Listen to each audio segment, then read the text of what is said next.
wonderful places. They're communities for people to see organisms that you really can't see anywhere else. I mean, some organisms like sea stars, for example, unless you've been in the ocean or at the shore, you will have never seen organisms from this particular group.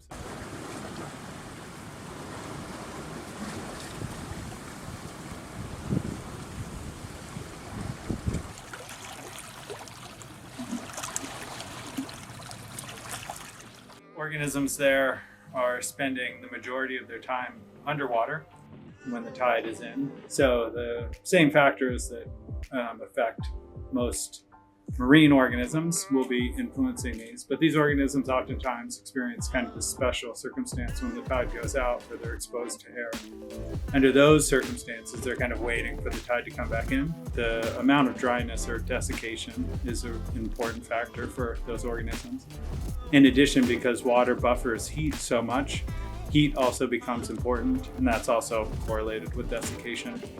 But on top of that, there's a bunch of other factors that the organisms experience a lot more variability than they would when they're covered up by water. We saw massive mortality throughout the tide pools and intertidal zone of organisms that just experienced temperatures that were way too hot, they dried out way too much, and they couldn't survive. You know, big, giant mussels, given the size, we assume have been there for many decades.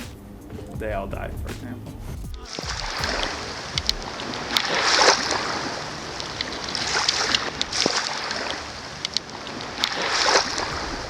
Climate change increases the variability, the extremes, and also the averages. Depends on the particular environmental factor that we're considering for, you know, what we're talking about. But if we talk about temperature, for example, we know that the average temperatures are going up, but maybe more importantly to intertidal organisms, the maximum temperatures are going up too.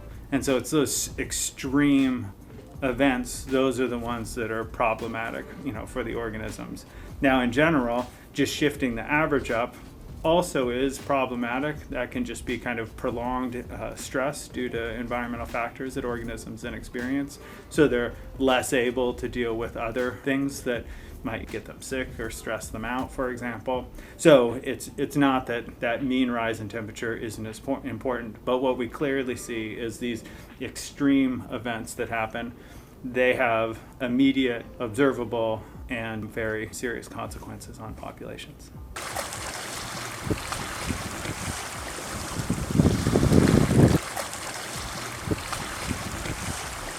They get affected through a number of different mechanisms.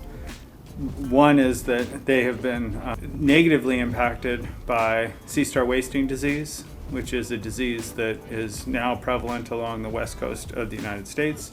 It has really lowered the population size of many sea star species, not just the Purple Seastar, which is Pisaster ochraceus. And the numbers really and kind of the effect depend on the particular species, but Pisaster ochraceus is one that has been heavily impacted. So population declines at lots of places where basically 90% of the population has died as a result of the disease. We don't know what the cause is of the disease. What we do see is that it's pulsy in the sense that, you know, initially it came through and there was high mortality, and that was patchy at different areas, but kind of regional at some level. So a site here and a site not too far away kind of experienced high mortality all at the same time. But just to give an example, when the disease first hit, we had high mortality in Seattle and around Vancouver, BC, but we didn't have any here at Bellingham until the following year.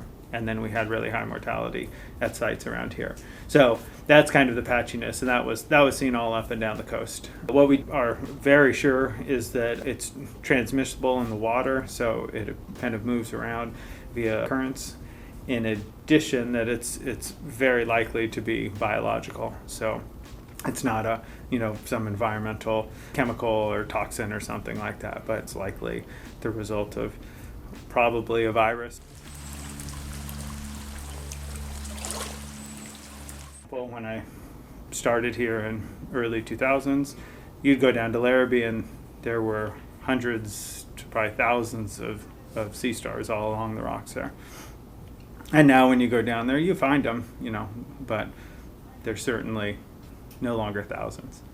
Now, in terms of the other impacts, for example, impact mussel populations and barnacle populations, well, that's what these sea stars eat.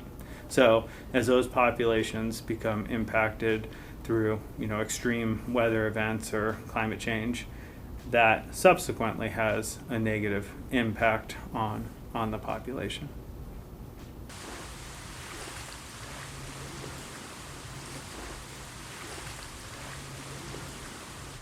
I'm always optimistic that populations will be able to start to recover, but they'll continue to be under threat from, extreme weather, both, freezing in the winter and real hot days. Heat waves in the summer are really problematic to those populations. And in addition, just kind of human impacts at our beaches, those continue to threaten intertidal communities.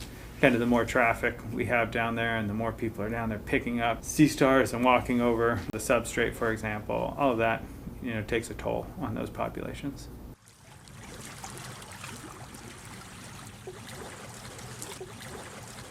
Being knowledgeable, share information, with others about those populations.